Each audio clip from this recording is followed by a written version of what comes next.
eu posso viajar daqui a 2 anos e começar a mandar dinheiro para fora, tem várias variáveis que eu posso dar errado. Pode ser a alta, eu posso mandar hoje no alto e quando chegar lá tá com valor mais baixo. Eu posso não ter uma renda tão boa, porque hoje não sei se ainda tá tão boa, né? Mas até um tempo atrás a Selic estava 14%, então estava muito bom para investir aqui. Como Agora que eu já tá a tendência agora é de queda, né? É de queda. Exato. Então, como que eu sei que o que eu estou fazendo é certo ou não? Porque eu mando para lá e lá a Selic tá 2%, então não vou ter rentabilidade. Quer dizer, vou ter baixa. Se você tem um investimento sólido aqui, que você consegue ter uma boa rentabilidade, não é necessário. É necessário você ter um fundo de investimento aqui que lide com a moeda de lá, por exemplo. Então, por exemplo, você vai para os Estados Unidos, você investir através do Oaktree aqui, por exemplo, é um bom investimento. Porque você está lidando com a moeda dos Estados Unidos e atendendo um bom rendimento além da sua outra carteira. Você tem uma diversificação daquela carteira, sendo que aquele fundo é o fundo destinado para o intercâmbio ou para a sua viagem. Então, assim, esse planejamento a gente precisa analisar. Você precisa ver a análise de tempo. E não é interessante você mandar tudo de vez. Por exemplo, vou para Londres. Na média de tempo, eu vi uma queda. Aproveitei. Mas não mandei tudo. Sim. E, assim, não está muito bom o momento, a gente espera. E a gente vai aproveitando as brechas do mercado, porque existem, né? Outra coisa que eu queria saber de você é o seguinte. Me falaram que, na verdade, eu vi num vídeo, não sei se foi no Jovens de Negócio, acho que não foi no Jovens de Negócio, foi em outro canal, que é muito mais benéfico a gente investir na renda fixa do Brasil do que na renda fixa americana, que lá é um pouco mais difícil de conseguir uma boa rentabilidade. Então, pensando assim, eu não sei nada de investimento. Logo, meu perfil tende a ser um pouco mais conservador, porque eu vou ter medo de me expor porque eu não entendo muito do negócio. Então, como é que eu faço para ter um investimento assertivo? Eu sei que isso pode ser, tem muitas variáveis, mas, por exemplo, às vezes eu posso investir na renda fixa americana, ela não é tão viável assim, ou dá um rendimento tão bom, e na verdade eu posso não estar fazendo um bom negócio. Nesse momento, os Estados Unidos, ele nunca lidou com a inflação que ele está lidando agora. E nunca lidou com a taxa de juros que está lidando agora. Então, o investimento em renda fixa nos Estados Unidos, ele está muito bom. Ele tem cerca de 7% hoje em dia, eu não sei mais ou menos, mas da última vez que eu vi, estava quase isso. 7% em renda fixa nos Estados Unidos é incrível. Porque você estava falando de uma moeda de muito poder. E isso é ruim para o Brasil, por quê? Porque ele tira os investimentos daqui para levar para lá. Porque assim, nossa, eu vou investir 7% nos Estados Unidos. Eu tenho 10% no Brasil, eu vou investir aonde? Onde a moeda tem força. Então, isso acaba levando muito dos investimentos dos países, né? Não só aqui do Brasil, como outros países que não têm a força da moeda americana. Então, assim, hoje, investir na renda fixa americana não é ruim. Porque tem uma taxa de juros que nunca teve. Mas já foi, então, no passado? Já foi ruim? Sempre teve uma média de 2% a 4%, mas nunca chegou a esse patamar, né? De inflação, de juros altos. Porque os Estados Unidos antes...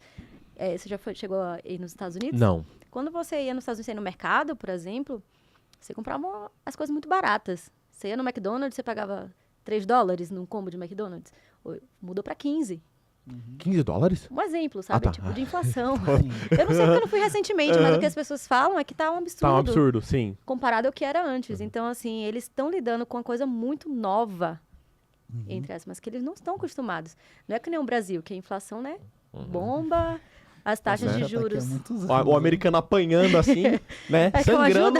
E a gente assim, Isso daí. E essa inflação? 7%? É nada pra gente. Tanto que a inflação é um elemento que tem que estar presente na diversificação dos seus investimentos sempre. Sim. Porque a gente lida com a inflação, né? A gente compra um feijão hoje de R$5, amanhã vai estar 9. 10, a gente sempre está lidando com a inflação. Então, a gente ter essa proteção nos nossos investimentos é fundamental. Sim. Eu vou ler uma pergunta aqui, da Aparecida Oliveira Alcântara. Ela perguntou, eu acho que a pergunta vai ser meio dividida, né? Uma parte eu acho que talvez a gente consiga responder e a outra parte você, porque ela fez assim, qual o melhor lugar para fazer intercâmbio hoje em relação a custo-benefício? E dá para investir enquanto estiver lá? Aí vamos lá, eu vou tirar aqui a liberdade de responder um pouquinho a primeira parte, mas Com também certeza, pode respondê-la, vai lá. né? Olha, em relação a custo-benefício, o que eu sempre ouço é que a Irlanda é um dos países mais baratos para se fazer intercâmbio, tá? não recomendaria, por custo-benefício, o país, por exemplo, que o Carlos e a Vanessa foram, que é a Austrália, em questão a custo-benefício. Por quê? Porque a passagem é muito cara. Entretanto, o irmão do Carlos, depois que terminar esse episódio, você volta uns 2 episódios, o irmão do Carlos veio aqui, ele pagou uns 13 mil na passagem aérea, só que em 2, 3 meses ele recuperou esse valor. Menos de 2 meses ele já recuperou. Exatamente. Então, a curto prazo, pensando assim, bem curto prazo mesmo, pode não valer a pena. Mas, você, se tiver já alguma coisa ali para conseguir um emprego, pode ser viável. Agora, falando assim, ó, custo-benefício, você saindo do Brasil agora, pensando no seu dinheiro agora, sendo bem imediatista, Austrália não, mas a Irlanda seria uma melhor opção. Se você conseguir se programar 2 anos antes, como a gente está falando aqui sobre investimento de se programar, você consegue pagar uma passagem bem mais barata. Tem essa questão, me programei de última hora, ó. Aqui, ó, a passagem aqui, ó. Olha, essa questão é relativa também, porque você fala da Irlanda, mas o euro tá muito caro. Tá R$6. E nós estamos falando de dólar australiano, não é dólar americano. Então, hoje a moeda é 3,50. Então, talvez valha a pena, no custo-benefício, um país que te permita trabalhar como a Austrália. A Irlanda também permite. Mas a Austrália te dá o benefício de ter a moeda mais baixa. Até 2015, a Austrália, não lembro se continuou, mas tinha o maior salário mínimo do mundo. E continua, né? E continua com o maior salário mínimo do mundo. Então, assim... Então, essa pesquisa, ela tem que ser muito bem feita, né? Porque se você for para passar 1 mês, 2 meses, tudo bem. Acho que a Europa ainda segue sendo viável justamente pela proximidade, por não precisar de visto, por outras tem outras influências também.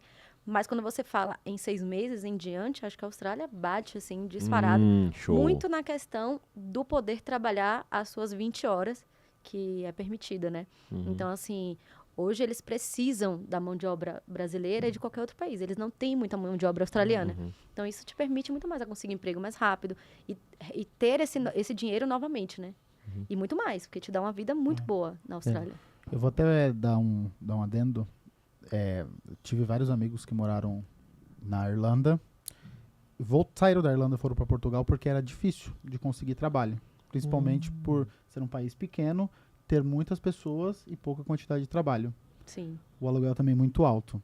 Foram para Portugal. Portugal também sofre do mesmo problema. Fui para Londres também, e Londres também acontece o mesmo problema. É um país já desenvolvido, onde já tem muita... Já está bem estruturado. Então, o imigrante, se ele for para fazer a vida, é um pouco mais complicado. E aí temos a Bruna, né, que veio aqui também, e ela morou na Nova Zelândia. E a Nova Zelândia, por ser um país pequeno, com população pequena, também não se sustentava. Mas ela morou lá, acho que 3... Não, mas eu digo na questão...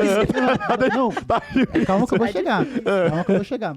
E eu não conheço uma pessoa que foi para a Austrália e voltou porque não conseguiu trabalho. Não Então, existe. eu já fui para alguns países aí, e todos os países que eu fui, nenhum se comparou à qualidade de vida que a Austrália te entrega, com o salário que te dá, e com todo o contexto geral. Eu tenho algumas amigas que moram ainda na Austrália e tem um boom imobiliário, né? Obviamente, uma hora isso ia acontecer pela pandemia. Porque a Austrália, na pandemia, ela conseguiu reduzir muita coisa, né? Te deu uma boa estabilidade para... No início, foi meio... Não quero nenhum imigrante aqui, podem ir embora. Aconteceu isso, o ministro ainda falou na televisão.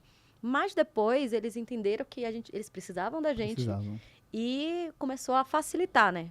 Seja no aluguel, seja dando mesmo uma ajuda de custo. O benefício era $600 semanal para qualquer pessoa. E sabe uma coisa que eu acho também? É igual vocês falaram, depende se vai fazer a curto prazo. Eu fui fazer intercâmbio de 1 mês. Eu vi uma reportagem na televisão dizendo que se popularizou esse intercâmbio das férias, né? Que as pessoas pegam férias, vão 1 mês. Então, talvez para 1 mês, a Austrália não é legal, porque você vai pagar uma passagem muito cara e não tem retorno. Até por causa da distância, eu falo muito pelo desgaste físico. Porque quando você está falando de 13 horas de diferença, então, assim, é 1 mês. Aí você vai, até você chegar, são 2 dias. Ali você já tem uma semana né, para você se adaptar àquele lugar. Você tem 13 horas, você está acostumada do dia, lá de repente à noite. Aí tem todo o jet lag que você tem que lidar. Então, até você na hora que você... Tô aqui, vai ser legal, vou aprender, tenho que ir embora. Então, acho que não vale muito a pena. E, completando a pergunta que tinha sobre investir, quando você está lá, você pode, inclusive, muito bom. É necessário que você tenha, né, uma residência fixa no Brasil, então, porque você precisa pagar imposto no Brasil, você tem imposto de renda para fazer. Então, é muito fácil, porque quando as pessoas vão para o intercâmbio, elas vão estudar, mas tem sua residência aqui, continua pagando imposto. Então, assim, além de ser possível, é maravilhoso, porque você está falando de uma moeda que vale 3, 4, 5, 7 vezes, se você falar do euro, às vezes, do Brasil. Então, você manda 100 euros, vai estar lidando com o quê? R$700. Então, às vezes, você salvar, investir, né? Porque investir tem que ser igual a conta de luz. Antes de você... Quando você recebe seu salário, você pensa, vou ter que pagar a conta de luz, primeiro você tem que investir. O que sobrar, você paga a conta. Esse é o principal. As pessoas falam, Se nossa... pague primeiro. Exato. As pessoas falam, mas por quê? Como é que eu vou investir antes de pagar a conta? Porque se você não sentir que você está sendo pago, que aquele dinheiro está sendo benéfico para você, você perde a vontade de gerar mais dinheiro. Porque quando eu falo nas minhas mentorias, com minhas mentoradas no caso, eu não vou receber aumento de salário, eu não vou conseguir algo que alguém vai me pagar mais. Eu falo, gerar dinheiro é você que tem que gerar. Não é o dinheiro, você não pode depender de outra pessoa para fazer dinheiro. O dinheiro tem que rodar, ele tem que gerar. Então, o que é que você é bom? O que é que você pode fazer para gerar mais dinheiro? Então, assim, tem algo que você ame, tem algo que você pode fazer por fora. Então, assim, existem... E quando você mora fora, essa possibilidade é imensa. Porque um trabalho é muito bem pago lá fora. Muito mais valorizado do que com aqui, certeza. né?